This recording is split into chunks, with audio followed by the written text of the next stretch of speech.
shred the chicken. That's fat-free cream cheese, light ranch, and fat-free mild cheddar cheese.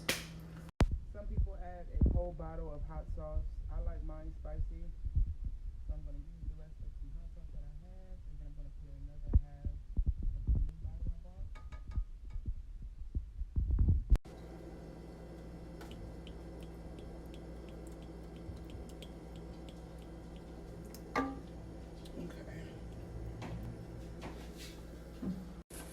Both packs of cream cheese. 1 bag of cheese.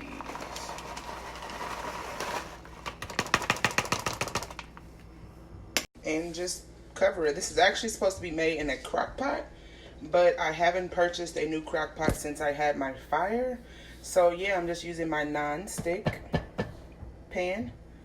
pot, excuse me, and it's gonna go from there. Let it sit there. It's actually supposed to sit for about an hour, maybe even 2, but since this is on an I will only give it like 45 minutes to an hour.